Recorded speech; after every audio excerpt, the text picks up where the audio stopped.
Hello friends, मैं अभी YouTube channel success mania में आपका स्वागत करता हूं। कैसे हैं आप सभी लोग। आज जो हम टॉपिक पढ़ेंगे वो है आपका पृथ्वी की घूर्णन गति। ठीक है, पृथ्वी की घूर्णन गति के से आपका क्या होता है। देखिए, आप लोग देखते हैं कि जब पृथ्वी अपने अक्ष पर घूमती है तो वो पश्चिम से पूर्व की ओर घूमती है। ठीक है, पृथ्वी अपने अक्ष पर किस दिशा में घूमती है? पश्चिम से पूर्व की ओर। तो ये घूमती है, तो इसी कारण से क्या होता है, इसकी घूर्णन गतियों के कारण नई नई स्थितियाँ बनती हैं। वो स्थिति क्या बनती हैं वो हम यहाँ देखेंगे। उसके बाद हम पढ़ेंगे आपका कि ये दिन रात ऋतुएं, ये किस तरीके से हमारे ऋतु परिवर्तन होता है, मौसम परिवर्तन होता है, दिन रात जो होते हैं वो किस कारण से बनते हैं। ये आज हम आपका इस टॉपिक में डिस्कस करेंगे। देखिए, सामने आपको एक डायग्राम दिखाई दे रहा होगा। इस डायग्राम में आपका देखिए, ये आपका पृथ्वी की अलग अलग स्थितियाँ हैं। जब ये पृथ्वी घूर्णन कर रही है तो हमने इसकी अलग अलग स्थितियों को दर्शाया है। सेंटर में क्या है? सन, सूर्य, और पृथ्वी की अलग अलग स्थितियां हैं। ठीक है, तो पृथ्वी की अलग अलग स्थिति को देखते हुए जब सूर्य की किरणें इस पर पड़ती हैं पृथ्वी पर, तो सूर्य की किरणें कभी कर्क रेखा पर पड़ती हैं, कभी मकर रेखा पर पड़ती हैं, कभी विषुवत रेखा पर पड़ती हैं। जब आपका ये पृथ्वी अलग अलग स्थितियों में जब आपका ये रोटेशन कर रहा है तो एक अलग अलग स्थितियाँ बनती हैं। तो कभी स्थिति बनती है कि सूर्य की डायरेक्ट किरणें कहाँ पर जा रही हैं? कर्क रेखा पर जा रही हैं। कभी स्थिति बनती है कि जो सूर्य की किरणें हैं वो मकर रेखा पर जा रही हैं, और कभी डायरेक्ट किरणें किस पर जा रही हैं? विषुवत रेखा पर जा रही हैं। तो इन्हीं सूर्य की किरणों का अलग अलग रेखाओं पर, कर्क रेखा पर, मकर रेखा पर या विषुवत रेखा पर पड़ने से क्या होता है, एक अलग अलग स्थितियाँ उत्पन्न होती हैं। वो अलग अलग स्थिति जो उत्पन्न होती हैं उनसे रिलेटेड हमारे क्वेश्चंस एग्जाम में पूछे जाते हैं। उसी को हम इस चित्र के माध्यम से या डायग्राम के माध्यम से डिस्कस करेंगे। तो देखिए, सबसे पहले इस डायग्राम के अंदर आप देख रहे हैं सेंटर में क्या है? सूर्य है, और ये पृथ्वी का घूर्णन करते हुए अलग अलग स्थितियां हैं। सेंटर में क्या होता है? आपका विषुवत रेखा। ठीक है, विषुवत रेखा होती है, ऊपर कर्क, नीचे मकर। लेकिन जब ये रोटेट करते हुए आएगी तो ये एक स्थिति ऐसी आएगी कि ये ऐसे घूमी तो मकर रेखा यहाँ पे आ गई, कर्क रेखा यहाँ पे स्थित होगी। ठीक है, विषुवत रेखा, मकर और कर्क। एक स्थिति ऐसी आएगी कि कर्क ऊपर, मकर नीचे। इस तरीके से आपकी अलग अलग स्थितियाँ बनेंगी, जो आप डायग्राम से देख सकते हैं कि रोटेशन होने की वजह से कर्क रेखा आगे पीछे हो रही है, कभी आगे आ रही है, कभी पीछे आ रही है, कभी विषुवत रेखा आगे आ रही है, कभी विषुवत रेखा पीछे जा रही है। क्यों? मान लीजिए ये आपकी स्थिति ऐसी हो गई, तो ऐसी स्थिति में क्या होगा? विषुवत रेखा आपकी सेंटर में है। उस समय आपके सूर्य को क्या मिलेगा? सीधा आपका किरणें मिलेंगी। जब आपकी पृथ्वी सीधी रेखा में होगी, देखिए ऐसे है, जब घूर्णन करेगी ऐसे आएगी, तो आप देखिए जो विषुवत रेखा सेंटर में था वो ऐसे हो गया, सूर्य की किरणें सीधी किस पर गई? विषुवत रेखा पर गई। जब इस तरीके से रोटेट हो गई तो फिर आपका मकर, कर्क की पोजीशन चेंज हो गई, फिर रोटेट हो गई तो कर्क और मकर की पोजीशन चेंज होगी। तो जैसे रोटेशन होता रहता है वैसे वैसे ये रेखाएँ भी उसी के अकॉर्डिंग आपकी रोटेट होती रहती हैं।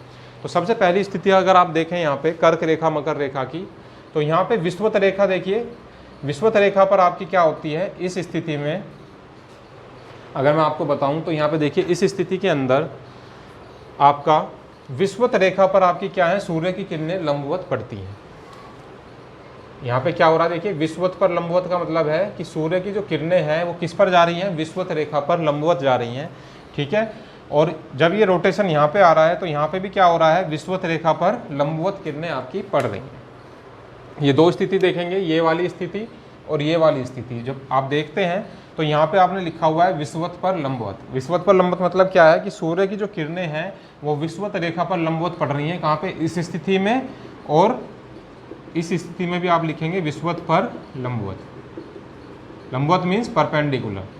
जो परपेंडिकुलर आपकी रेज आएंगी, सन से जो रेज आ रही हैं, किरणें आ रही हैं, वो इन दोनों स्थिति में क्या हो रहा है? विषुवत रेखा पर लंबवत रूप से पड़ रही हैं।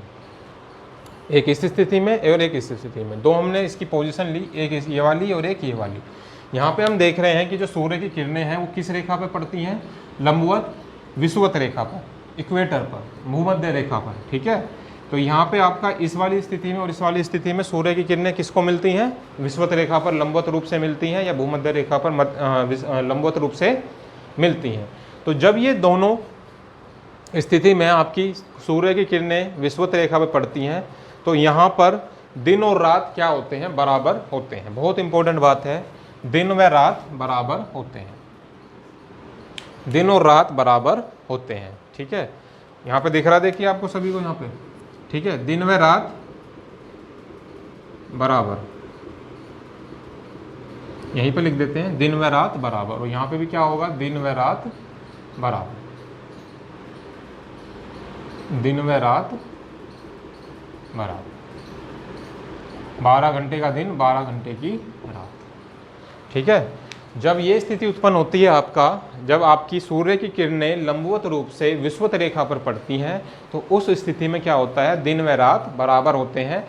और ये स्थिति कब उत्पन्न होती है, 21 मार्च और 23 सितंबर के दिन ये आपकी स्थिति उत्पन्न होती है। कब, 21 मार्च और 23 सितंबर को क्या होता है, दिन व रात बराबर। ध्यान से सुनिएगा भाई आप लोग, बहुत इंपॉर्टेंट बात है, एग्जाम में पूछा गया क्वेश्चन है। 21 मार्च और 23 सितंबर को ये स्थिति उत्पन्न होती है जब दिन और रात बराबर होते हैं। उस समय क्या होता है, सूर्य की किरणें विषुवत रेखा पर लंबवत पड़ती हैं। आपको कितनी बार मैं बता दिया ये, तो अब आप लोगों को ये याद हो गया होगा कि लंबवत किरणें जब सूर्य की विषुवत रेखा पर पड़ती हैं तो उस समय दिन और रात बराबर होते हैं। और ये स्थिति कब होती है, 21 मार्च और 23 सितंबर को होती है। और इस स्थिति को क्या बोलते हैं, इक्विनोक्स। क्या बोलते हैं, इक्विनोक्स। इक्विनोक्स क्या बोलते हैं इसको, इक्विनोक्स। दिन और रात जब बराबर होते हैं 21 मार्च और 23 सितंबर को, तो ये स्थिति कब उत्पन्न होती है, 21 मार्च 23 सितंबर को तब उत्पन्न होती है जब विषुवत पर लंबवत पड़ती हैं। और ये कंडीशन क्या कहलाती है, ये स्थिति क्या कहलाती है, इक्विनोक्स। बहुत इंपॉर्टेंट क्वेश्चन है, एग्जाम पॉइंट ऑफ व्यू से आया हुआ क्वेश्चन है। अब आगे चलते हैं। इस स्थिति पर आप देख रहे हैं कि सूर्य की जो किरणें हैं वो लंबवत किस पे पड़ रही हैं, कर्क रेखा पर। यहाँ पे लंबवत किस पे पड़ रही हैं, कर्क रेखा पर लंबवत पड़ती हैं। तो कर्क रेखा पर लंबवत पड़ने के कारण क्या होता है, कर्क रेखा पर जब ये आपकी सूर्य की किरणें लंबवत पड़ती हैं तो उत्तरी ध्रुव में दिन बड़ा और दक्षिणी ध्रुव में दिन छोटा होता है। मतलब आप कह सकते हो, दोबारा से सुनेंगे, जब आपकी सूर्य की किरणें लंबवत रूप से कर्क रेखा पर पड़ती हैं तो दिन बड़ा और रातें छोटी। ठीक है, दिन बड़ा व रातें छोटी। और जब ये आपकी मकर रेखा पर पड़ती हैं तो दिन छोटा और रात बड़ी।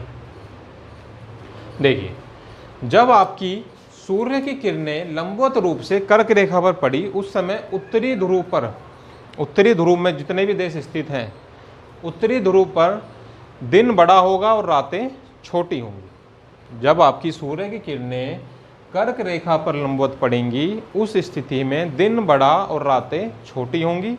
और उत्तरी ध्रुव पर स्थित जितने भी देश होंगे वहाँ पर ये स्थिति उत्पन्न होगी। और ये कब होती है स्थिति, 21 जून को, जिसे 21 जून आप जानते हो योग दिवस, 21 जून।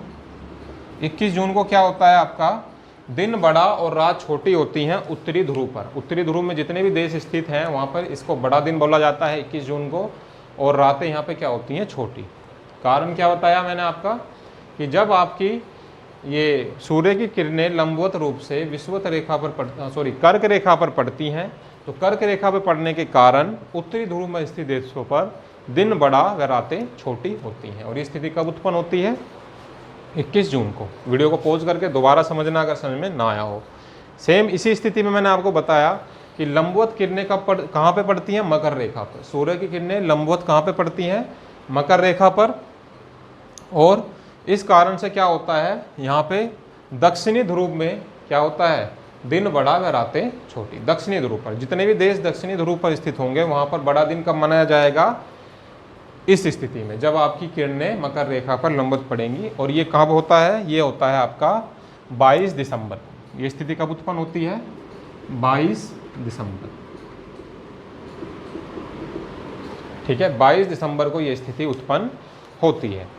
तो यहाँ पे हमने देखिए पृथ्वी के घूर्णन गति के कारण हमने ये देखा कि हमारे यहाँ पर सूर्य की लंबवत किरणें की वजह से क्या क्या स्थितियाँ उत्पन्न होती हैं।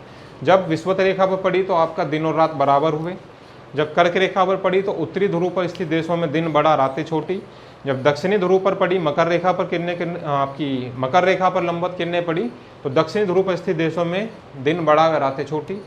ठीक है, ये सारी स्थिति किसकी वजह से हुई, पृथ्वी की घूर्णन की गतियों के कारण उत्पन्न हुई। समझ में आई होगी आपको बात, आशा करता हूँ। नहीं आई हो तो वीडियो को पॉज करें, ये स्थिति कब उत्पन्न होती है, ये आपको डेट भी याद रखनी है कि जब आपका दिन और रात बराबर होते हैं तो वो स्थिति होती है 21 मार्च और 23 सितंबर को, ठीक है। और उस स्थिति को क्या बोलते हैं, इक्विनोक्स। और जब आपका कर्क रेखा पर लंबवत पड़ती है तो ये स्थिति कब होती है, 21 जून को, जब उत्तरी ध्रुव पर आपका दिन बड़ा होता है। और जब आपकी मकर रेखा पर पड़ती है तो ये स्थिति कब उत्पन्न होती है, 22 दिसंबर को, दक्षिणी ध्रुव पर यहाँ पर दिन क्या होता है, बड़ा होता है। ये 4 बातें बहुत important, exam point of view से बहुत ज़्यादा इंपॉर्टेंट है। इनको आप लोगों को याद रखना है, समझना है, ठीक है। चलिए अगला जो हम इसमें पढ़ते हैं, छोटा से एक बात और मिटा देता हूँ, जल्दी से एक स्क्रीनशॉट ले लें इसका, ठीक है। कोई बात अगर समझ में ना आए पहले तो वीडियो को पॉज करके देखें, और अगर लगे कि टॉपिक में कुछ मुझे समझ में नहीं आया है तो आप मुझे कमेंट करें, मैं उसको फिर अगली क्लास में आपको उस पर्टिकुलर पॉइंट को क्लियर करूँगा, उसके बाद आगे का फिर पढ़ाऊँगा, ठीक है। तो ऐसी कोई प्रॉब्लम नहीं है, आप देखिए इसमें सेकंड बात हम बात करते हैं पृथ्वी की गतियाँ। पृथ्वी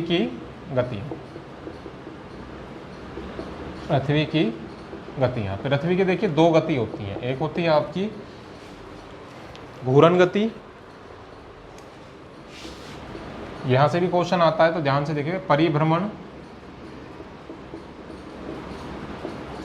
और परिक्रमण। परिभ्रमण गति, परिक्रमण गति, ठीक है। इसको आप क्या कहते हो, या दैनिक गति, रोज वाली जो गति होती है दैनिक गति, और इसको आप कहते हो वार्षिक गति। वार्षिक गति क्या होती है ये? पृथ्वी की गति के बारे में हम बात कर रहे हैं तो पृथ्वी की गतियां 2 हैं, परिभ्रमण और परिक्रमण। परिभ्रमण गति वो होती है जब आपका, देखिए पृथ्वी जो है वो अपने अक्ष पर लट्टू की भांति घूमती है पश्चिम से पूर्व की ओर, ठीक है। तो जब पृथ्वी अपने अक्ष पर पश्चिम से पूर्व की ओर लट्टू की भांति घूमती है तो उस स्थिति में कौन सी गति होती है, परिभ्रमण गति। जब आपकी पृथ्वी लट्टू की भांति कहाँ पे घूमती है, पश्चिम से पूर्व की ओर घूमती है अपने अक्ष पर, तो वहाँ पे कौन सी गति होती है, परिभ्रमण गति।